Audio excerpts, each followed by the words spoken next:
Good morning, my dear students. So, welcome to this particular lecture where we are going to study about Dobereiner triads and Newland's law of octaves. Okay, in the previous lecture, we have seen the introduction to this particular chapter, that is chapter number 2, periodic classification of elements.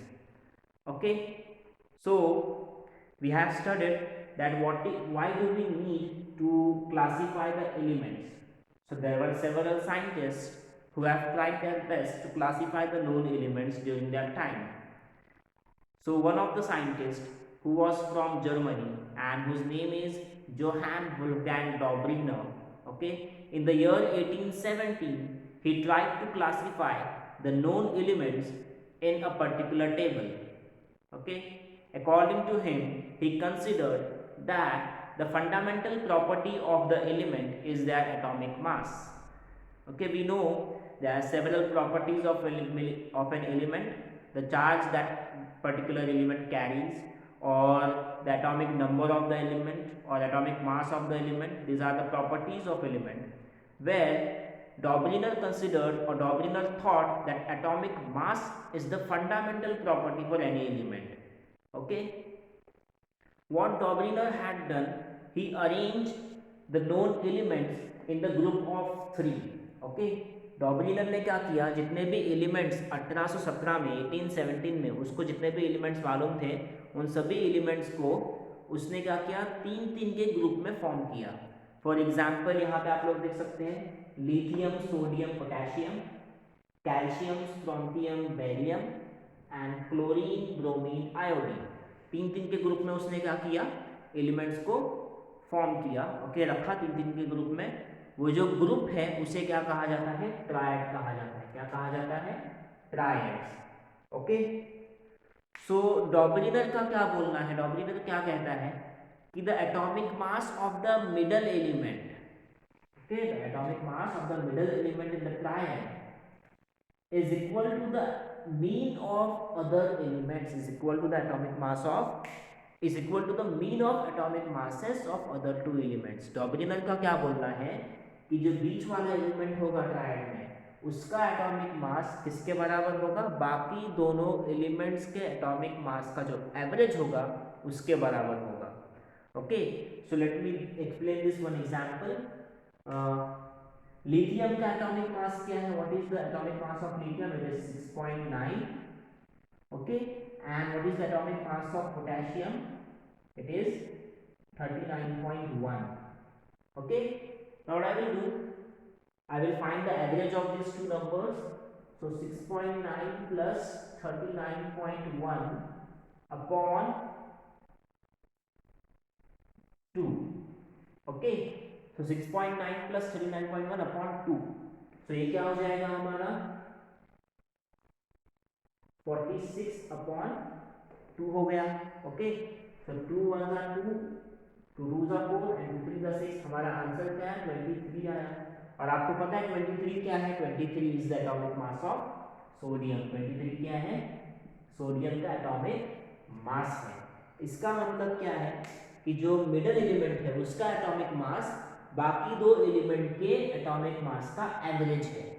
Okay, so डॉबरीनर triads क्या है, डॉबरीनर का rule क्या बोलता है हमें, if we arrange three elements in an increasing order of their atomic masses, okay, where atomic mass of the middle element is approximately equal to the mean of other two masses. okay, so यहाँ पे आप लोग देख सकते हैं कि increasing order में क्या किया है, डॉबरीनर ने अरेंज किया है ग्रुप में तीनों भी एलिमेंट्स को. लिथियम का सबसे कम था इसलिए उसे सबसे पहले रखा गया 6.9. सोडियम का क्या है एटॉमिक मास 23, और उससे ज्यादा किसका एटॉमिक मास है, पोटेशियम का है 39.1. सो इंक्रीजिंग ऑर्डर में एलिमेंट्स को अरेंज किया गया है in the group of 3, that is triad. Okay, so Dobereiner का क्या बोलना है आपको समझ में आ गया होगा. डॉबरीनर ट्रायड क्या है आपको ये समझ में आया होगा ठीक से. Okay, so what is Dobereiner triad, it is the arrangement of three elements in an increasing order of their atomic masses, where the atomic mass of the middle element is approximately equal to the mean of atomic masses of other two elements. Okay,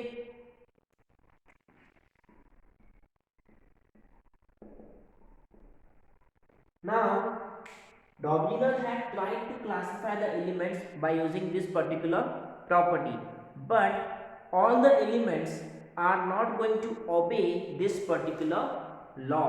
जितने भी elements आज के दौर में हमें मालूम है 118 elements, वो सारे के सारे एलिमेंट्स इस लॉ के हिसाब से सही नहीं बैठते।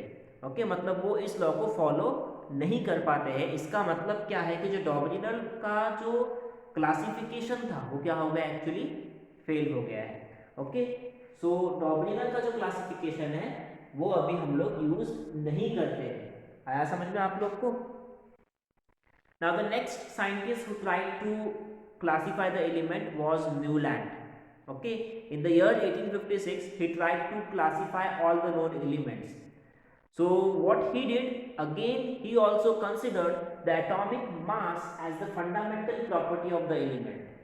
जैसे डॉबरिनर ने एटॉमिक मास को फंडामेंटल प्रॉपर्टी कंसीडर किया था एलिमेंट की, वैसे ही न्यूलैंड ने भी क्या किया, एटॉमिक मास को ही फंडामेंटल प्रॉपर्टी कंसीडर किया।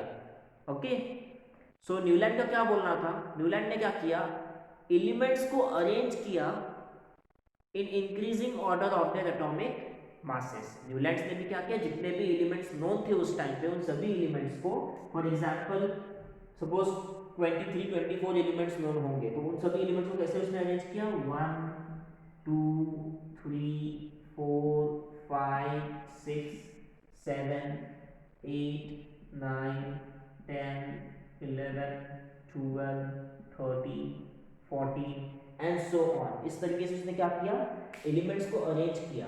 अब ये जो एलिमेंट्स है वो कितने ग्रुप में है, 7 के ग्रुप में है।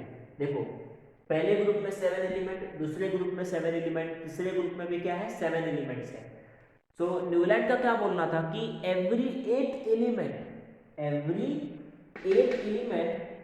Has the property similar to the first element. Newland का क्या बोलना है, if we arrange all the known elements in an increasing order of their atomic masses, then every 8 element is going to be equal, that is it is going to have equal characteristics of the first element। मतलब जो 8वां element होगा उसके जो characteristics होंगे वो पहले element से क्या होंगे, सेम होंगे। For example the first element was hydrogen and the next element in the group was fluorine. तो न्यूलैंड का क्या बोलना है कि हाइड्रोजन और फ्लोरीन दोनों की प्रॉपर्टीज क्या है, सेम है। उसी तरीके से दूसरा एलिमेंट लिथियम था, उसी तरीके से 9वां एलिमेंट क्या था उसका, सोडियम था। तो न्यूलैंड का क्या बोलना है कि लिथियम, सोडियम और उसके बाद फिर यहाँ पोटेशियम, ये तीनों एलिमेंट्स की प्रॉपर्टीज क्या है, सेम है। ओके, सो न्यूलैंड्स का ये जो फॉर्मूला था, ये जो उसकी लॉ थी, वो लॉ क्या है, कंप्लीट नॉन एलिमेंट को एप्लीकेबल नहीं थी। ओके, मतलब कुछ एलिमेंट्स ऐसे थे जो न्यूलैंड्स के लॉ को फॉलो नहीं करते थे। फॉर एग्जांपल कोबाल्ट एंड निकल, कोबाल्ट एंड निकल दोनों भी क्या है, ऐसे एलिमेंट्स हैं जिनकी प्रॉपर्टीज ऑलमोस्ट क्या है, सेम है। ओके, और कोबाल्ट और निकल दोनों को न्यूलैंड ने क्या किया, एक ही ब्लॉक के अंदर रखा, दोनों को भी एक साथ उसने रखा। हालांकि उसके लॉ के हिसाब से दोनों भी एलिमेंट्स अलग अलग ब्लॉक्स में आने चाहिए थे। ओके, लेकिन उसने क्या किया, दोनों को भी एक ही ब्लॉक में रखा।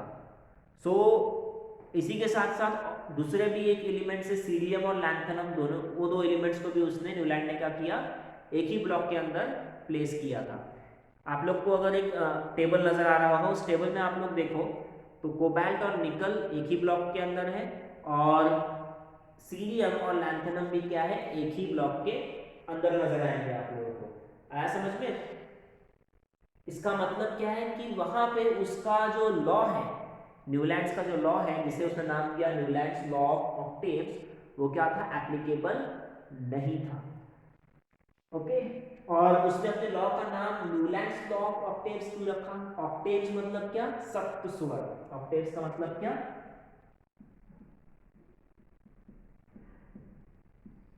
सप्त स्वर, 7 सुर।